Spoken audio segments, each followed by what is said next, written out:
Bismillahirrahmanirrahim. Assalamualaikum warahmatullahi wabarakatuh.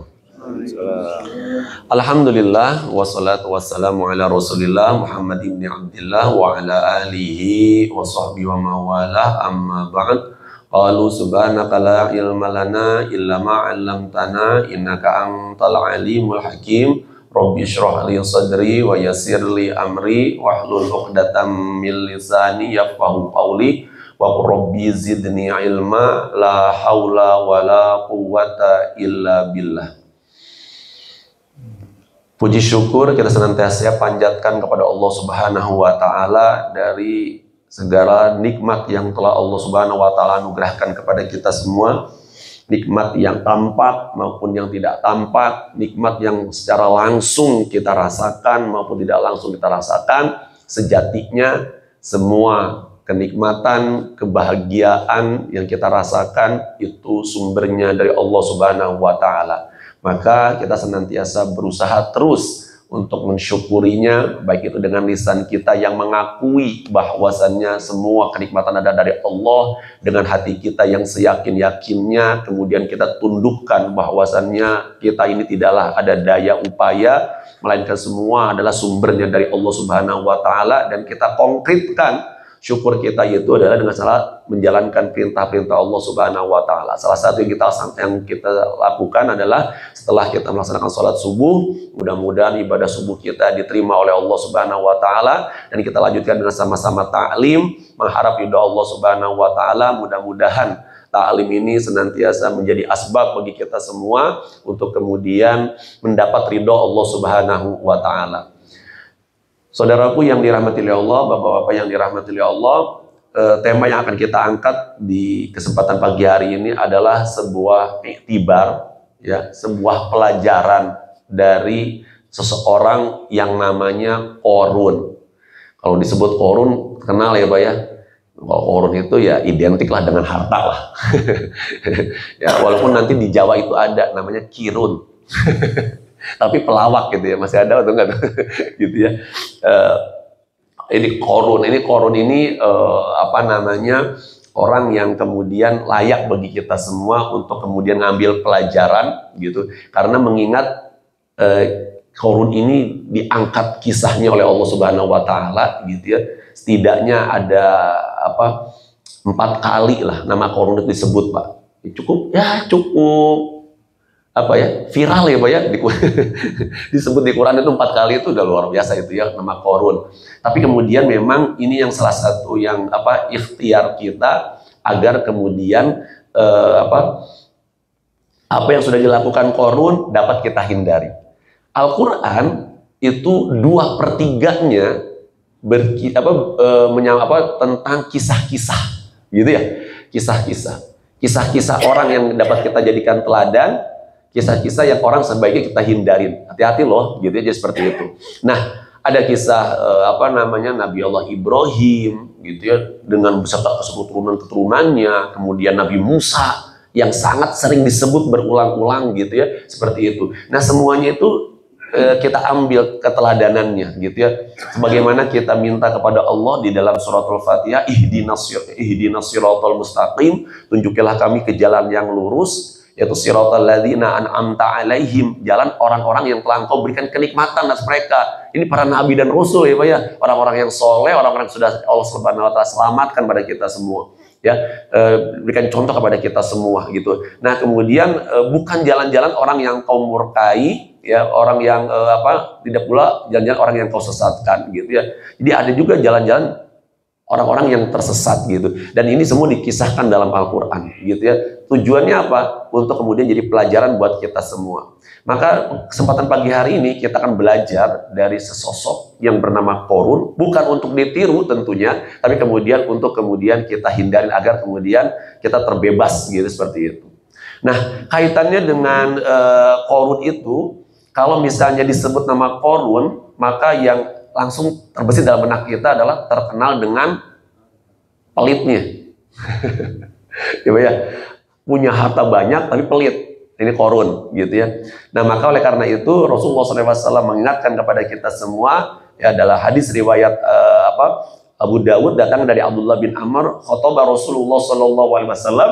Rasulullah Sallallahu Alaihi Wasallam suatu ketika pernah berkhutbah, faqal Rasulullah SAW bersabda, iyakum, jauhkanlah olehmu, ya, iyakum, hindarilah olehmu, ya.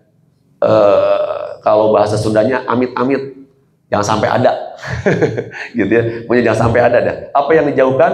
Ya, wasuh, yaitu pelit banget, gitu Pak. Kikir, gitu ya.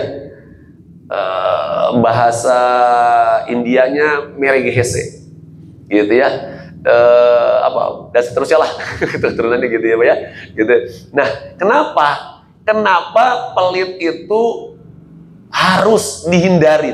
Ya, lebih lanjut Rasul menyampaikan fa innama halaka man kana qablakum bisuh. Ketahuilah, ya, hanya saja itu kekikiran, kepelitan, buntut asiran merek GHC itu menjadi asbab orang-orang sebelum kamu itu dibinasakan oleh Allah. Maka jangan coba-coba ditiru. Jangan coba-coba dites. Saya mau nyobaan Coba kalau saya yang pelit, kira-kira apakah saya nasibnya sama seperti yang terdahulu? Jangan. Ini bukan untuk dicoba gitu ya. Ya. Kalau ke anak aja jangan dicoba-coba, masa buat anak coba-coba kan gitu ya. Apalagi buat kita, ini urusan berat Pak. Hancur. Orang-orang sebelum kita hancur. Dan Rasulullah menegaskan bahwasannya ada dua sifat, ya. Khoslatani la tajtami'ani fil mu'minin, ya. Ada dua sifat yang nggak boleh ada nempel di orang mukmin, yaitu salah satunya adalah al-bukhl, ya, yakni pelit, ya, wasu'ul khuluq. Yang berikutnya adalah akhlak yang buruk, perangai yang buruk, gitu ya. Ya. Kenapa? Karena sesungguhnya pelit ini menyebabkan seseorang sebelum kamu itu hancur. Amarohum bil bukhl, ya, yang mana mereka orang-orang sebelum kamu itu awal mula binasanya itu karena mereka menahan diri. Ketika memiliki kekayaan, harta dalam bentuk harta yang berlimpah, kemudian mereka menahannya, ya. Mereka memerintahkan untuk udah jangan ngasih, jangan banyak memberi, gitu ya.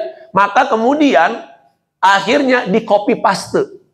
Sifat pelitnya itu, iya ya, kenapa harus kita berbagi juga? Ya sudah aja, memang udah takdir dia kok miskin. Kenapa mesti dibantu? Dia kesusahan. Ya iya, kan itu kan dalam pengetahuan Allah. Kalau Allah menghendaki kan bisa aja Allah berikan kepada dia rezeki. Kepada saya juga kasih kok. Masa pada dia enggak? Kan Tuhannya sama. Ya udah biarin aja. Ya salah dia aja itu. Males. Ya kan? Nggak mau usaha. Coba dong contoh kayak saya dong. Na'udzubillah summa na'udzubillah. Berbagai macam dalih, ya. Kemudian mengarahkan mereka semua untuk supaya tidak memberi, pelit, ya. Maka mereka pada pelit semuanya. Wa amarohum bil qati'ah. Kemudian kelanjutannya adalah nggak selesai sampai di situ. Begitu udah pelit, maka otomatis dia akan kemudian menganjurkan untuk memutuskan tali silaturahim. Ya, untuk tidak memberi, tidak banyak menolong, tidak banyak membantu, ya. Kalau misalnya diterjemahkan dalam sebuah kewenangan, bikin susah rakyatnya, adu domba antar mereka. Ini darahnya, nasabnya Habib. Ini Habib nih, ke Rasulullah nggak nih? Dia anehnya nih. Ini Ustadz Zain nih. Ini ada ini nggak? Untuk saya bukan Habib Pak. Ya, kalau saya dari Bani Kohton, bukan dari Bani Adnan saya, Bani Kohton saya, gitu. Arab jadul Pak. Kalau ini dari silsilah itu, dari iniannya yang saya baca itu di sejarah itu Bani Kohton, tapi nggak penting, ya. Bahwasannya pemuliaan itu dengan akhlaknya itu, gitu. Diadu domba Pak. Ini orang-orang Jawa emang dari dulu itu, ya banyak berserikat dengan musuh-musuh. Dulu dengan Belanda, wah macam-macam Pak diadu domba, ya, dengan Jawa, dengan Sunda, Batak semuanya. Wah, singkat cerita harus putus silaturahim. Yang bikin kokoh itu pecah, persatuan diacak-acak sama dia, gitu ya. Nah selanjutnya digiring mereka untuk hidup happy-happy. Udahlah, seneng-seneng aja, bahagia-bahagia aja. Nah ini Pak, ini awal dari kebinasaan seperti ini. Na'udzubillah summa na'udzubillah. Dan kita belajar dari hal itu, mudah-mudahan negara kita terjaga ya Pak ya, seperti itu. Nah, kita akan belajar tentang sosok Qorun, nih Pak ya. Siapa itu Qorun? Ya, ada yang mengatakan Qorun itu adalah kemudian pamannya Nabi Musa, tapi pendapat itu lemah, gitu Pak ya. Yang lebih kuat pendapatnya adalah bahwasannya Qorun itu adalah sepupu Nabi Musa, gitu ya. Nah, Qorun ini sepupu Nabi Musa dari mana? Nah, ini kalau nasabnya Pak, kalau dipanjangin adalah Qorun bin Yasar. Ya, Yasar ini Pak adalah adiknya Imron. Bukan Ali Imron Pak, beda lagi. Bukan Ali Imron, itu beda lagi. Imron di sini adalah Imronnya ayahnya Nabi Musa alaihissalam. Nabi Musa bin Imron, ya, Nabi Musa bin Imron. Nah, kemudian dari dia adik kakak beradik ya, jadi Yasar ini adiknya Imron. Nah, yang mana Imron ini adalah ayahnya Nabi Musa. Nah, kemudian Yasar ini punya bapak namanya Kohit, ada juga mengatakan Kuhas, dan bin Lewi. Lewi ini anaknya Nabi Yakub. Nah, nanti Nabi Yakub ada anaknya yang bernama Lewi, ada juga anaknya bernama Yusuf. Kan gitu ya. Bedanya hanya satu bapak, beda ibu. Kalau sama Nabi Yusuf itu beda ibu, gitu ya. Tapi satu bapak, bapaknya Yakub, Nabi Yakub. Nabi Yakub berarti anaknya Nabi Ishak, Nabi Ishak, Nabi Ibrahim. Jadi Qorun itu secara nasab keren loh Pak. Secara nasab keren, betul, keren dia. Ya, nasab keren dia. Makanya ini kisah ini Pak, nanti secara rincinya Pak nanti bisa dibuka Pak di Quran surat Al-Qasas, itu ayat 76 sampai ayat 82 berbicara tentang Qorun, Pak. Berbicara tentang Qorun. Nah, dikisahkan tentang Qorun ini, kata beberapa orang pakar mufassir itu mengatakan, ahli Quran maksud saya, itu mengatakan bahwasannya memang Qorun ini, kisah ini diangkat, Pak, karena memang diceritakan kisahnya kan berurutan itu Pak. Kalau di surat Qasas itu Pak, jadi nanti kisah Nabi Musa, sesuai dengan namanya, Qasas berarti kan kisah-kisah. Nabi Musa dengan Fir'aun, setelah Nabi Musa dengan Fir'aun, baru masuk nanti dengan Qorunnya. Gitu ya Pak ya. Nah, Allah itu ingin menyampaikan pelajaran kepada kita semua, gitu ya, bahwasannya dulu ada orang yang sangat berkuasa, yang kekuasaannya menyebabkan dia sombong. Tahu siapa namanya? Fir'aun. Dia habis tenggelam di telan laut. Tenggelam dia. Dan fakta Fir'aun tenggelam di laut itu sahih. Karena penelitian terakhir di jasad Fir'aun di Mesir itu Pak, itu yang kan udah diketemukan jasad Fir'aun itu betul penuh dengan garam. Oh, jadi bener, cocok. Nah, kenapa timbul pertanyaan? Ari Fir'aun kan dia punya pasukan, punya anak buah. Kenapa Ari si Fir'aunnya diselamatkan oleh Allah? Ari bala tentaranya, pasukannya yang sama-sama tenggelamkan, kok enggak diselamatkan? Beda, karena memang di Al-Quran dijelaskan, pada hari ini kami selamatkan Fir'aun. Jasadnya Pak diutuhkan. Ini lagi-lagi menunjukkan pembuktian bahwasannya betapa benarnya Al-Quran. Keautentikan Al-Quran itu tidak pernah akan bisa diragukan lagi, tidak pernah bisa dibantahkan lagi. Oleh karena itu, nah maka dijelaskan. Nah ini Pak sekaligus ingin menyindir Pak, nyindir di mana Al-Quran diturunkan pada waktu itu adalah kepada kaum kafir Quraisy. Kaum kafir Quraisy itu bangga Pak dengan kekuasaannya. Bani Quraisy, penguasa. Melalui Quran surat Qasas, Allah yang mengisahkan, ente nggak seujung jarinya dengan Fir'aun. Fir'aun dengan kekuasaannya yang luar biasa, abis. Fir'aun itu kurang gimana dia? Punya ajudan itu, panglimanya itu, yang bernama Haman, habis. Gitu ya. Kekuasaannya nggak ada apa-apanya. Dan jangan pernah berbangga dengan hartamu. Karena sesungguhnya hartamu pun tidak akan ada apa-apanya. Karena memang orang kafir Quraisy, Pak, mereka selain kekuasaan yang mereka banggakan, mereka bangga dengan harta yang mereka miliki. Nahnu aksaru minka malan wa aulada. Kami memiliki, kata mereka, kami memiliki harta yang banyak dan keturunan anak-anak kami yang banyak. Wa ma nahnu bimu'adzabin. Sekali-kali kami tidak pernah akan diazab. Wih, keren banget. Merasa hartanya banyak, nggak akan pernah disiksa. Nggak pernah ada azab. Nggak akan pernah dicolek dengan yang namanya azab. Maka hal itu ingin Allah bantahkan. Allah tegaskan, turunkan Quran, surat Qasas, yang bahwasannya sebelum ente ada, maka ada orang lebih dulu yang lebih tajir, melintir ketimbang ente. Lebih luar biasa hartanya, banyaknya, sangat luar biasa. Tapi habis diazab oleh Allah Subhanahu wa taala, ditelan oleh bumi gitu. Jadi itu jangan macam-macam. Kekuasaan ente kalau digunakan untuk hal-hal yang melampaui batas, dengan kesombongan melampaui batas, maka siap-siap ente akan binasa. Kekayaan ente kalau digunakan untuk kesombongan, maka siap-siap kesombongan, kedurhakaan, habis. Betapa kuatnya ente juga lihat. Ya, jangankan 9 naga, Pak.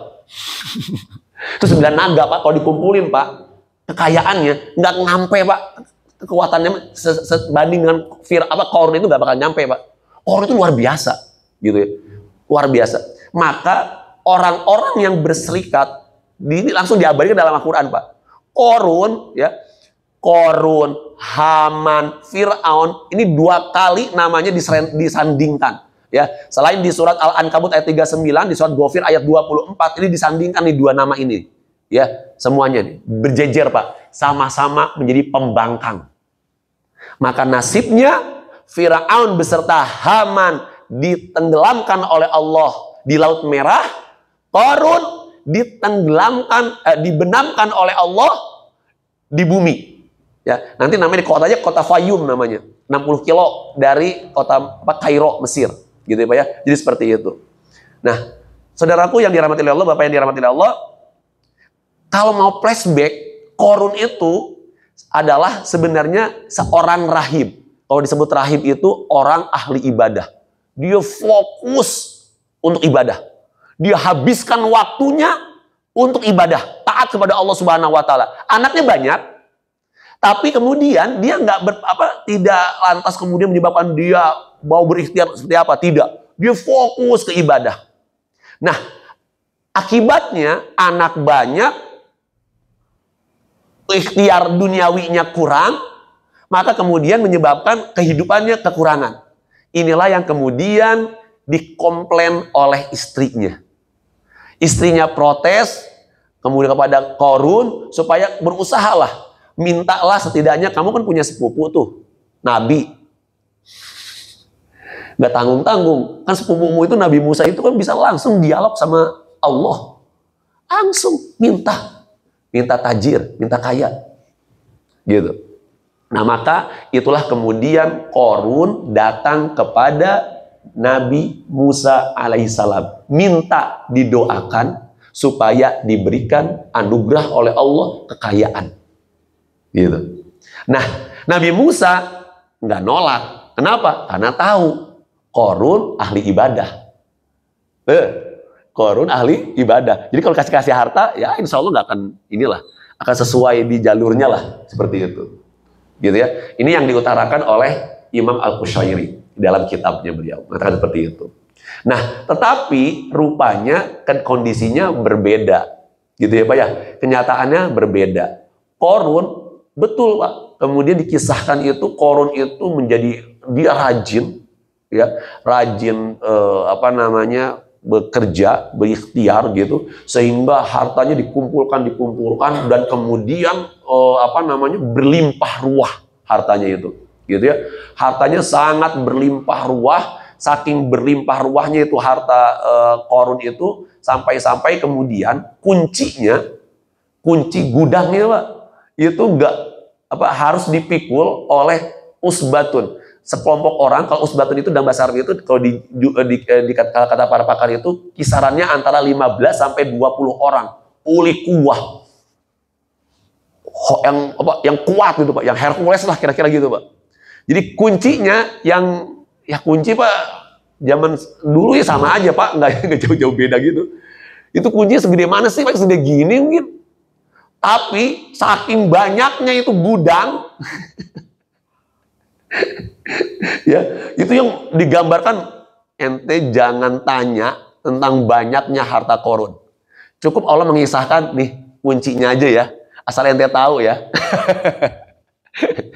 Asal ente tahu. Kuncinya itu, jumlahnya itu, nah itu 15 sampai 20 orang yang kuat, itu nggak bisa tuh ngangkat itu. Kita kan nggak hulang tuh Pak. Sok mikirin gitu Pak. Nggak mikirin juga orang-orang dari kita itu. 15-20 kunci. Eta gudang nasa geruk maha eta. Saci mahiun juga Pak. Banyak banget gitu. Nah, kok bisa sebanyak itu? Nah, di antaranya kata sementara pakar itu dia berserikat dengan Fir'aun. Dekat dengan penguasa, Pak. Jadi emang kuncinya kalau pengen cepat-cepat loncatan, Pak. Tajir, deket-deket dah sama penguasa dah. Gitu ya. Cepet tajir tuh, kayak Qarun dah. Gitu ya. Cepat dia tajir. Gitu ya. Seperti itu. Ya. Dan memang itu luar biasa. Qarun itu luar biasa. Gitu ya. Kekayaannya sangat luar biasa. Gitu ya. Kemana-mana dia itu harus didampingi oleh 600 pelayan. Gitu. Itu 300 laki-laki, 300 perempuan. Wow, itu ngiring-ngiring Pak. Ngiring-ngiringin. Apa kalau kitanya pagar ayu ya kira-kira Pak? Kalau kita terakhir di pagar ayu ini itu pas nikah ya Pak ya? Ada nggak Pak pagar ayunya Pak? Jadi Bang, kemana-mana itu selalu ada tuh. Wah. Apa? Unjuk. Ya, pencitraan gitu Pak. Kira-kira gitu kalau bahasa sekarang ya. Ada 4.000 pengawal gitu. Itu selalu dipamerkan Pak. Gitu ya. Nah jadi memang dia termasuk orang yang pandai berbisnis gitu ya. Demikian sebagian orang mengatakan seperti itu, gitu ya. Tetapi kemudian bisnisnya itu semakin terjadi kelompatan yang kuat, gitu, karena memang dia dekat-dekat dengan penguasa, gitu ya. Kedekatan dengan penguasa menguntungkan dia, gitu ya. Secara finansial, duniawi, iya, dia untung, cepat tajirnya. Tapi kemudian sifat dirinya lambat laun berubah. Itulah yang kemudian Allah Subhanahu wa taala sampaikan, wa qaruna wa fir'auna wa haman. Wa qarun dan Qarun wa fir'aun dan Fir'aun disejajarkan Pak.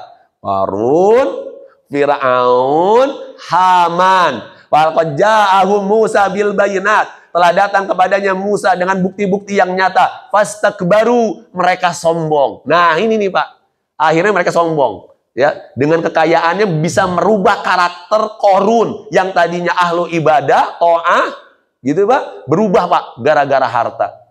Ya, memang harta ini, waduh, tapi nggak semua sih, tergantung lagi, emang tergantung kepada masing-masingnya gitu ya Pak ya. Ya kalau kita misalnya, ini jangan lantas kemudian tuh kade, tong tajir ting, ya. Kenapa? Bisa jadi berubah jigat Qarun. Wah, enggak juga. Jangan ngeliat Qarun gitu ya. Coba lihatnya Utsman bin Affan gitu. Kan keren kan Pak? Wah, tajir ya, mudah-mudahan bisa jadi Utsman bin Affan deh gitu. Siapa idolanya? Utsman bin Affan. Wah, keren tuh Pak. Ya, siapa? Abdurrahman bin Auf. Wah, gitu seperti itu keren juga ya Pak ya. Atau Abu Bakar ya, dengan semua hartanya disedekahkan. Umar bin Khattab separuhnya. Atau misalnya Sa'ad bin Abi Waqqas, sepertiga hartanya. Wah, gitu kan seperti itu. Ya, untuk orang-orang tajir Pak, konglomerat gitu ya. Ya walaupun memang kekayaannya di bawah Qarun sih. Tapi kemudian tidak merubah gitu Pak, jadi seperti itu. Gitu ya. Ini betapa memang kekayaan yang Allah anugerahkan kepada Qarun menyebabkan Qarun itu berubah. Dan memang kenyataannya Pak tidak sedikit orang itu ketika miskinnya, wah luar biasa taatnya, begitu dia tajir lupa ya, boro-boro ke temennya Pak, ke istrinya aja lupa. Sehingga nambah lagi ya Pak ya dengan yang baru, wah selisih aja ya Pak, cerai aja ya, ujung-ujungnya naudzubillah sama naudzubillah. Nah, Qarun identik dengan kesombongan. Qarun melakukan kedurhakaan. Maka Qarun dengan kemewahan yang suka pamer, melakukan kedurhakaan, Qarun harus binasa. Itu kunci di situ Pak. Pokoknya kalau udah sombong, durhaka, siap-siap. Sombong, durhaka. Itu di situ Pak, asbabnya itu situ. Jadi penyebab utamanya di situ Pak. Gitu ya. Nah, Allah Subhanahu wa taala tegaskan, inna Qaruna kana min qaumi Musa. Sesungguhnya Qarun itu adalah termasuk kaumnya Nabi Musa. Disebut kaumnya Nabi Musa ini menunjukkan bahwasanya Qarun itu punya hubungan dekat dengan Nabi Musa. Inilah yang kenapa kata para pakar lebih cocok ini Qarun ini adalah sepupunya Nabi Musa, gitu ya.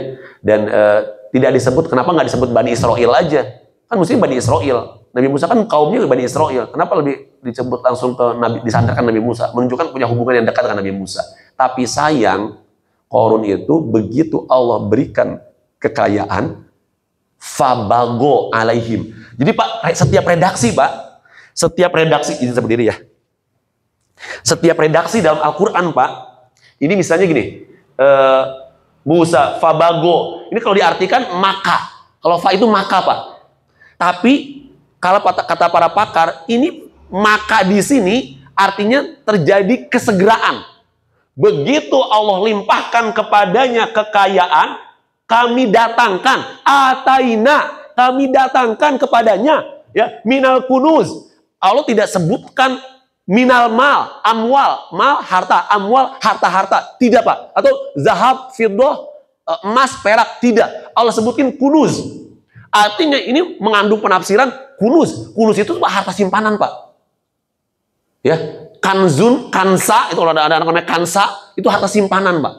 Simpanan. Artinya ini ditunjukkan betapa simpanan Fir'aun itu, betapa simpanan Qarun itu banyak minta ampun. Yang tampak dan yang tidak tampak. Gampangnya, lihat aja deh kuncinya. Banyak banget. Itu yang dipamerkan itu nggak seberapanya. Karena yang tersimpan itu banyak banget. Nah, tapi begitu dianugerahkan kekayaan oleh Allah Subhanahu wa taala, fabago, secepat itu juga lah dia kemudian melampaui batas. Ya, dia durhaka kepada Allah Subhanahu wa taala. Ya, ini Allah jelaskan, kayanya itu kunci-kuncinya itu nggak bisa dibawa oleh sekelompok orang. Yang tadi 15 sampai 20. Bahkan ada juga yang mengatakan 40 orang. Bahkan Tobari itu sampai 60-70 orang, Pak. Gitu. Itu perbedaan pendapat di antara para pakar gitu ya. Ya. Tapi karena Qarun itu adalah bagian dari kaumnya Nabi Musa alaihissalam, gitu, Qarun itu sebenarnya udah diingetin Pak. Ada peringatan untuk pada Qarun, ya. Idz qala lahu, berkatalah kepada mereka kaumnya, ya, la tafrah, janganlah engkau la tafrah itu jangan gini, bukan dilarang bahagia secara letterleknya, la tafrah, janganlah kamu berbahagia, bukan itu nggak boleh ketawa, bukan. La tafrah itu jangan melampaui batas, jangan sampai kebahagiaanmu menyebabkan engkau durhaka kepada Allah, ya, jangan sampai kemudian kebahagiaanmu menyebabkan kamu melanggar aturan-aturan Allah, seperti itu. Kenapa? Diingatkan oleh kaumnya, innallaha la yuhibbul farihin. Allah itu tidak suka kepada orang-orang yang kemudian dia yang berbangga-bangga, gitu ya, kemudian melampaui batas. Nggak suka Allah itu, gitu ya. Jadi seperti itu. Nah, Allah ingatkan, kaumnya ingatkan, gitu ya. Sudah diingatkan oleh kaumnya. Tapi Qarun itu tidak mau mendengar, ya. Dia takabur, farihin itu takabur. Ya, dia tidak mau mendengar nasihat. Dia arogan. Kenapa dia disebut arogan? Karena dia tidak mau akui karunia Allah Subhanahu wa taala, gitu ya. Dia berbuat zalim dengan cara dia gunakan hartanya untuk menyokong kekuatan Fir'aun, sehingga Fir'aun tak tertandingi. Wah, Fir'aun semakin kuat, Pak. Pasukannya banyak, ya, panglimanya Haman, support keuangan finansialnya Qarun. Wah, kuat Pak. Secara hitungan di atas kertas, Fir'aun itu sulit digulingkan Pak. Tapi tidak seperti itu. Ketika melampaui batas, berlaku sunnatullah, hukum Allah, habis. Gitu, seperti itu. Ya. Nah, mestinya anugerah dari Allah Subhanahu wa taala itu kemudian menjadikan Qarun itu lebih dekat kepada Allah Subhanahu wa taala, gitu ya. Maka di ayat yang berikutnya gitu ya, wabtaghi fima ataqallahu darul akhirah wa la tansa nasibaka minad dunya wahsin kama ahsanallahu ilaik, gitu ya. Kemudian di ayat 77 surat Qasas, Pak, sebenarnya ini bagian dari peringatan, ini satu paket ya, Pak ya. Diingetin terus tuh Qarun itu, carilah pada apa yang telah dianugerahkan Allah kepadamu, yakni pahala akhirat. Jadi jangan sampai kamu lupakan, tapi jangan lupa dengan tentang bagianmu di dunia. Berbuat baiklah kepada orang lain sebagaimana Allah telah berbuat baik kepadamu. Allah kurang baik gimana pada kamu? Kurang baik gimana sih? Artinya, Pak, melalui ayat yang 77 surat Qasas, lagi-lagi Qarun itu diingetin. Qarun itu diingatkan, gitu ya, diingatkan, ya, jangan berbuat kerusakan di muka bumi dengan kezoliman, gitu ya. Sesungguhnya Allah tidak suka orang-orang yang berbuat kerusakan. Innallaha la yuhibbul mufsidin, gitu, seperti itu, ya. Maka ayat ini sebenarnya memberikan keseimbangan, ya, Pak, kata Said Qutb, supaya kemudian dunia dan akhiratnya ya diseimbangkan. Itu peringatan orang-orang di sekeliling Qarun, gitu ya. Peringatan bagi kita adalah gunakanlah harta kita untuk akhirat kita. Ini pesan dari Syekh At-Tabari, gitu, dalam tafsirnya, ya. Jadi seperti itu. Mestinya harta yang kita miliki itu kemudian betul-betul kalau digunakan untuk kebutuhan duniawi, maka kemudian hal-hal yang memang tidak mengundang murka Allah, dan demikian juga seyogianya hak-hak Allah diberikan, gitu ya. Nah, setelah diberikan peringatan tersebut, tapi lagi-lagi dasar Qarun, Pak, ya, sudah dibutakan dia rupanya, maka qala, dia berkata, innama utituhu ala ilmin indi. Di Qarun pun berkata, sesungguhnya aku diberi harta ini semata-mata karena ilmu yang ada pada aku. Kalau bahasa kitanya, gue kaya ini gara-gara memang gue pinter, kehebatan gue gitu loh. Dia sombong dia. Nah ini nih, udah diingetin, Pak, berkali-kali, itu udah banyak yang ingetin, dia malah sombong, gitu ya. Nah kemudian awalam ya'lam, tidakkah mereka tahu annallaha qad ahlaka min qablihi, sesungguhnya Allah Subhanahu wa taala telah membinasakan generasi sebelumnya, minal quruni, dari waktu-waktu yang sebelumnya, yang man huwa asyaddu minhu quwwah wa aktsaru jam'a, yang mana orang kaum sebelumnya itu lebih kuat, ya, dan lebih banyak hartanya. Nah, sebelumnya, kata-kata min qablihi minal qurun, sebelumnya Allah telah binasakan orang-orang sebelumnya. Nah, ini yang dimaksud sebelumnya itu siapa? Maka kemudian mengerucut pendapat itu kepada ada Fir'aun. Jadi, Pak, kisahnya itu, Pak, Fir'aun dulu, Pak, tenggelam, baru Qarun, gitu. Jadi kalau urutannya siapa yang dibenamkan dulu nih? Kan dua-duanya sama-sama tenggelam nih, Pak. Bedanya satu di air, satu di bumi, kan, gitu ya. Nah, pertanyaannya mana yang lebih duluan? Berdasarkan ayat ini, Pak, kata para pakar Quran mengatakan bahwasannya yang duluan tenggelam itu, dibinasakan oleh Allah itu Fir'aun. Setelah Fir'aun tenggelam, ya, di Laut Merah, barulah Qarun dibenamkan oleh Allah Subhanahu wa taala, ya. Kemudian pada Allah tutup firman-Nya yang mengatakan wala yus'alu an dzunubihimil mujrimun. Orang-orang yang durhaka itu nggak usah ditanya tentang dosa-dosanya. Udah banyak peringatan-peringatan, habisin. Gitu, jadi seperti itu. Kenapa sih? Kan Allah Maha Rahman, Allah Maha Rahim. Kenapa tidak dikasih lampu kuning dulu? Lah, itu kaumnya kan lampu kuning, gitu. Lah, itu yang orang-orang sebelumnya wabtaghi fima ataqallahu darul akhirah itu ngingetin kepada Qarun. Inget, ya, jangan untuk dunia doang ente. Emang kayak nggak ada harga diri, dia diingetin, tapi malah sombong. Enak aja, hebatan aku, suka-suka aku lah. Orang aku, usaha aku, jerih payahku, hasil keringat aku. Wah, gitu ya, seperti itu. Ya udah, maka langsung dibinasakan oleh Allah Subhanahu wa taala. Gitu ya. Nah, tapi memang Qarun itu terkenal dengan kecikirannya, terkenal dengan pelitnya, gitu ya, seperti itu. Ya, sebelum Qarun dibenamkan, itu kemudian Nabi Musa diperintahkan untuk datang kepada Qarun, meminta kepada Qarun supaya mengeluarkan zakatnya. Ya, hartanya itu dikeluarkan zakatnya. Kalau sekarang kita namanya zakatnya lah, seperti itu.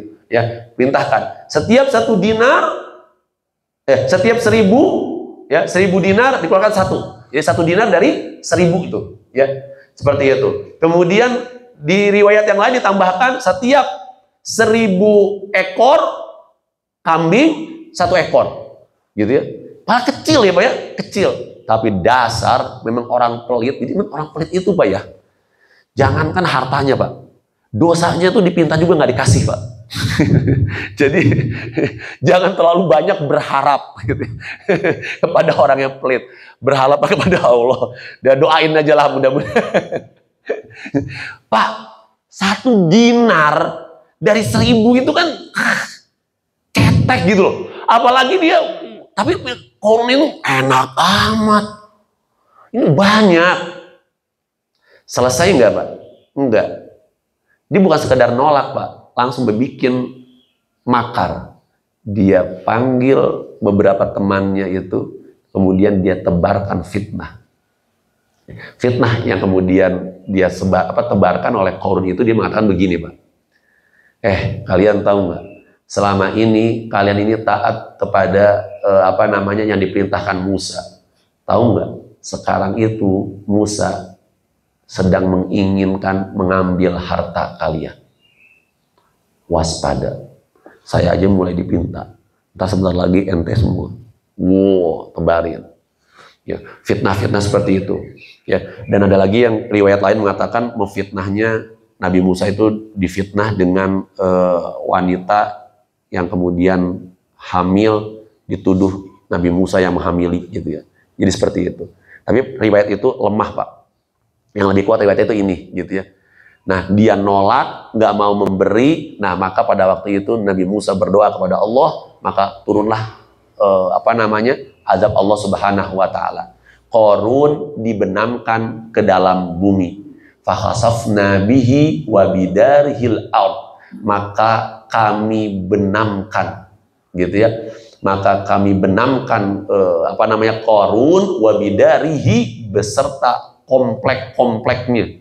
Di kekayaan itu kan di komplek tuh Pak, sekomplekkan Pak, itu kekayaannya. Jadi komplek itu nggak tahu ya Pak ya, kompleknya sebesar apa ya. Jadi seperti itu. Dan memang yang menariknya Pak, Allah itu tidak menyebutkan ini kapan terjadinya, terus di mananya. Walaupun nanti kemudian dikatakan ini Pak, dulu kompleknya ini Pak, ya ini dulu Buhairatul Qarun, danaunya Qarun disebutnya. Disinilah Pak, Qarun itu ditenggelamkan. Kalau kita nyari hartanya ada nggak? tapi belum ada, yang bertakut juga sih kayaknya nggak, ini seperti itu. Nah, jadi dia dibenamkan di sini, ini ya. Jadi seperti itu. Ya, padahal banyak orang-orang juga ketika Qarun memamerkan hartanya itu, coba gitu ya, kita memiliki rezeki seperti yang kayak Qarun gitu ya, kayaknya keren juga tuh ya kalau tajir kayak Qarun gitu ya. Pas ditenggelamin, alhamdulillah enggak. Alhamdulillah enggak. Tapi memang celaka Pak. Itu nauzubillah summa nauzubillah, itu enggak boleh banget itu ada tuh. Jadi pilihan kita itu sebenarnya hanya 2 Pak, gitu ya. Jangan coba-coba yang ketiga, apalagi yang keempat, nauzubillah gitu Pak ya. Yang 2 saya maksud itu begini Pak. Manusia itu ada 4 tipe. Tipe yang pertama, kata Rasulullah itu ada tipe orang yang dikasih harta, dikasih ilmu. Nah, karena dia punya harta dan dia punya ilmu, dia gunakan hartanya itu sesuai dengan yang Allah Subhanahu wa taala perintahkan, kehendaki. Dia banyak beramal, disalurkan dengan kemudian kewajiban-kewajibannya terhadap Allah Subhanahu wa taala, kepedulian terhadap sesamanya, ilmunya itu kemudian menyebabkan dia berbagi seperti itu. Nah, maka orang seperti inilah yang seyogianya kita yang kita tiru gitu ya, seperti itu. Ya, kalaupun tidak, maka minimalnya adalah kita orang yang kedua, yakni orang yang kemudian tidak punya harta, tapi punya ilmu. gitu. Tidak punya harta tapi punya ilmu. Nah, dengan ilmu inilah kemudian ketika ada orang kaya raya yang mendermakan hartanya, kemudian kita itu berkata, seandainya yang kau berikan kepadaku apa yang kau berikan seperti yang kau berikan kepada dia, maka aku akan melakukan hal yang sama. Maka kata Rasulullah, kalau ada orang berilmu seperti itu, melihat ada orang kaya berbagi, melihat ada orang kaya kemudian mengeluarkan zakat, sedekah segala macam gitu ya, dengan kekayaan yang luar biasa, membantu para duafa, sementara dia tidak bisa melakukan hal yang serupa, tapi dia punya ilmu, dia akan mengatakan, ya Rob, seandainya engkau berikan kepada saya apa yang seperti yang telah kau berikan kepada dia, maka saya akan melakukan hal yang sama. Kata Rasulullah, ucapan seperti itu menyebabkan seseorang yang mengatakan seperti itu, pahalanya sama seperti orang itu. Jadi memang minimal gitu tuh. Jadi jangan iri. Iyalah pantas aja, dia kan. Wah, jadi nggak usah iri kayak gitu. Lebih baik meniru gitu. Dan jangan sampai menjadi orang yang ketiga. Yang ketiga itu adalah orang yang kemudian dia banyak harta, nggak punya ilmu. Hartanya dia habiskan untuk hal-hal yang madorot.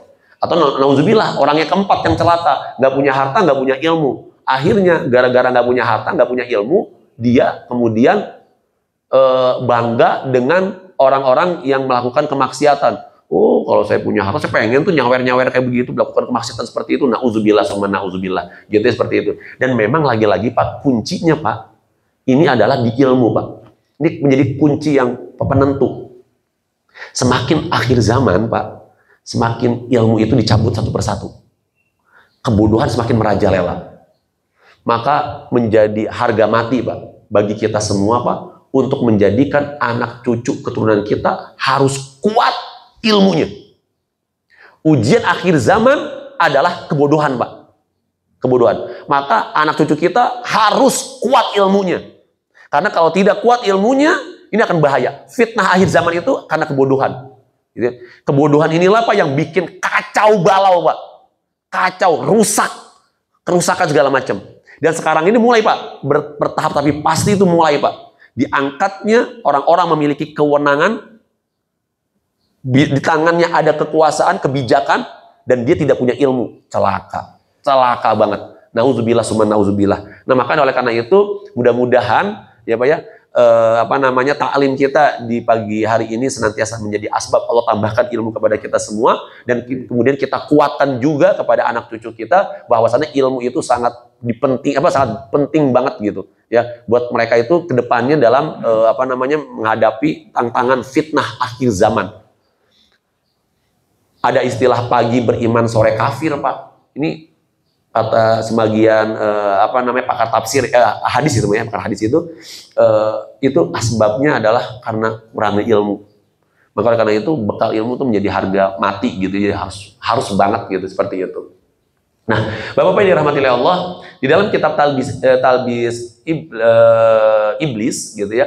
Ini kita ambil pelajaran dari Qorun Pak. Kisah Qorun itu terakhir ya dibenamkan Qorun itu gitu ya, seperti itu. Nah, maka Ibnu Qayyim Al-Jauzi Pak, beliau mengatakan bahwasannya di antara 4 trik cara iblis itu menipu pemilik harta itu dengan 4 cara. Cara yang pertama adalah satu dengan cara mendapatkan harta. Dia akan menggiring orang itu untuk mendapatkan harta. Udahlah, yang penting duit. Nggak apa-apa. Zaman sekarang jangan mikirin halal haram. Udah deh, sikat aja sikat. Nanti duit. Yang penting dapur ngebul. Asal. Ya, tapi ini punya hak orang lain, orang miskin. Sikat. Itu cara setan tuh. Nauzubillah summa nauzubillah. Kayak gitu ya. Nah, kalau seandainya sudah punya harta, maka setan pendekatannya beda lagi, supaya bikin kikir, pelit. Ente capek-capek, masa sodako sih? Biarin aja, udah. Wah, gitu ya. Nauzubillah summa nauzubillah, kayak gitu. Nah, cara berikutnya adalah tebar. Ente punya harta itu ditumpuk. Kan ada anak ente, dia perlu harta juga. Ente kebayang nggak? Sekarang aja ente ripuh tuh, ya. Apalagi nanti anak cucu ente itu pasti ripuh lagi. Maka harta itu penting. Dia lupa Pak, bahwasannya itu harta itu ketika menjadi warisan tanpa diiringi dengan ilmu, itu saling hujat-menghujat itu terjadi Pak. Ada terjadi Pak di kejadian masih lingkaran sama-sama ini gitu Pak. keturunan Arab itu Pak, warisannya itu kan harta itu luar biasa banyaknya, masing-masing dapat harta. Itu sampai ada istilah pamannya ingin ngambil harta ponakannya nggak nerima Pak, hartanya diambil, pamannya dipidanain Pak. Itu serem, kakak mempidanakan adik nyerang kakak, Allahu Akbar, ini luar biasa harta itu fitnahnya, waduh dahsyat gitu ya.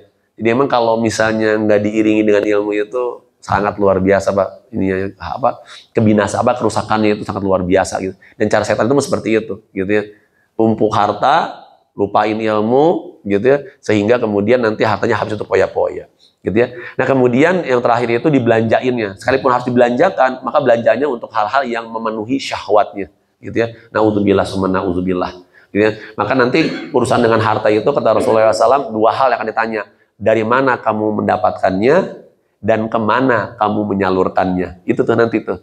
Jadi nanti Pak kita di Monef Pak ya istilahnya ya. Harta kita Pak nanti di Monef tuh ya. Nanti dari mana dapat hartanya? Diverifikasi ya. Jadi dari mana hartanya? Dari sini. Kemana nyalurinnya? Oke, itu kira-kira nanti gitu Pak. Pertanggung jawabannya gitu Pak, gitu ya. Nah, maka oleh karena itu Rasulullah SAW berpesan kepada kita semua, la yajtami usuh wal iman fi qalbin abdin abadan. Ketahuilah, sesungguhnya sifat pelit itu nggak akan tumbuh di tengah-tengah keimanan. Jadi kalau orang pelit pasti imannya nggak ada tuh Pak.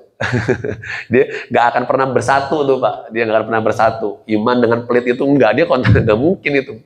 Sesuatu hal yang berbeda gitu ya, selama-lamanya kata Rasulullah, abadan selama-lamanya, nggak mungkin bisa dipersatukan. Kalau pelit berarti nggak ada iman, kayak gitu ya. Kalau ada iman pasti nggak ada pelit. Nah kira-kira gitu. Ada iman tapi pelitnya dikit, nah enggak ada. Gitu ya Pak ya, seperti itu. Enggak ada, saya mah nggak pelit, saya mah hemat, nah loh. Berdalih ya Pak. Apa sih bedanya pelit sama hemat? Wah, mulai kan ya gini lah, pada ujung-ujungnya pelit juga. Jadi menyarukan gitu seperti itu. Maka yang terakhir kemudian barang siapa yang terjaga dari sifat-sifat pelit gitu ya, maka mereka wa may yuqashuhan nafsihi faulaikumul muflihun. Barang siapa yang Allah jaga dari sifat-sifat pelit, mereka itulah kemudian sejatinya orang-orang yang beruntung gitu ya. Maka kita memohon kepada Allah Subhanahu wa taala, semoga kita semua senantiasa tergolong ke dalam golongan hamba-hambanya yang dermawan ya Pak ya. Kita udah belajar tentang kedermawanan Pak. Ya sekarang kita belajar versusnya, kelawannya. Mudah-mudahan ini kita dihindarin dari sifat-sifat pelit ini ya Pak ya. Hanya pada Allah kita berharap dan memohon gitu ya. Dan ketahuilah sesungguhnya tilkal darul akhirah. Sesungguhnya negeri akhirat itu Allah persembahkan kepada hamba-hambanya yang memang dia tidak berharap kemudian untuk kesombongan dan kemudian dia tidak senantiasa berusaha melakukan kerusakan di muka bumi ini. Maka kita senantiasa berusaha terus untuk senantiasa memiliki hati yang kemudian tawadu, rendah hati gitu ya, dan senantiasa menjaga diri kita agar tidak melakukan perbuatan-perbuatan kerusakan. Perbuatan kerusakan yang saya maksud ini adalah sebagaimana kata para pakar itu adalah kemudian hal-hal yang banyak merugikan orang lain, kezaliman, ngurangin timbangan kalau pedagang, kalau penguasa, pemegang jabatan, bikin aturan-aturan yang nyusahin, bikin aturan-aturan yang bikin menderita, itu kerusakan-kerusakan, na'udzubillah. Dan pastilah gitu ya, di dunianya tidak akan pernah dibiarkan oleh Allah Subhanahu wa taala, pun demikian juga terlebih lagi kelak di akhirat. Mudah-mudahan Allah Subhanahu wa taala sedang menjaga kita semua. Ya, ini saya bisa sampaikan, kurang lebih saya mohon maaf. Ada sesi tanya jawab barangkali atau langsung doa aja. Doa aja Pak ya. Baik, kita sama-sama berdoa kepada Allah Subhanahu wa taala, memohon semoga Allah Subhanahu wa taala sedang melindungi dan menjaga kita semua dari sifat bakhil. Ya. Amin amin ya rabbal alamin. Hamdan syakirin, hamdan na'imin, hamdan yuwafi ni'amahu wa yukafi'u mazidah. Ya rabbana lakal hamdu kama yanbaghi li jalali wajhikal karim wa 'azimi sultanik. Subhanal aliyyil a'lal wahhab. Allahumma shalli ala sayidina Muhammad wa ala ali sayidina Muhammad. Rabbana dhalamna anfusana wa illam taghfir lana wa tarhamna lanakunanna minal khasirin. Allahumma inna nas'aluka ilman nafi'a wa rizqan thayyiba wa amalan mutaqabbala. Duhai Allah, sesungguhnya kami meminta kepada Engkau ya Rabb ilmu yang bermanfaat, rizki yang baik, dan semua setiap amal ibadah yang senantiasa Engkau terima. Allahumma anfa'na bima 'allamtana wa 'allimna ma yanfa'una warzuqna ilman yanfa'una. Ya Allah, jadikanlah ilmu yang kami cari adalah ilmu-ilmu yang bermanfaat. Hadirkanlah, berikanlah kepada kami ilmu-ilmu yang bermanfaat. Anugerahkanlah kepada kami hanya ilmu-ilmu yang bermanfaat, ilmu yang senantiasa bisa menyinari kami, dari orang-orang sekeliling kami, agar senantiasa bisa meraih ridha Engkau ya Rabb. Ya Rabbana, ya Tuhan kami, lindungilah kami, lindungilah pasangan kami, lindungilah putra-putri kami, lindungilah keluarga besar kami, saudara-saudara kami, warga kami semuanya ya Rabb, dari sifat pelit. Lindungilah kami ya Rabb dari sifat keburukan-keburukan, hal-hal yang bisa merusak. Anugerahkanlah kepada kami sifat-sifat kemuliaan, kedermawanan, senantiasa berbagi dan menolong dan membantu. Sesungguhnya itulah yang kau perintahkan kepada kami, dan mudahkanlah kami ya Rabb untuk senantiasa melakukan hal tersebut. Ya Rabb, bimbinglah dan tuntunlah kami agar senantiasa berada dalam tuntunan agamamu. Tolonglah kami senantiasa agar senantiasa berada dalam ketaatan kepadamu. Rabbana taqabbal minna innaka antas samiul alim wa tub alaina innaka antat tawwabur rahim. Rabbana atina fid dunya hasanah wa fil akhirati hasanah wa qina adzabannar. Subhana rabbika rabbil izzati amma yasifun wa salamun alal mursalin walhamdulillahi rabbil alamin. Terima kasih, kurang lebih saya mohon maaf dan wa yaqma ajmain. Akhirul kalam. Assalamualaikum warahmatullahi wabarakatuh.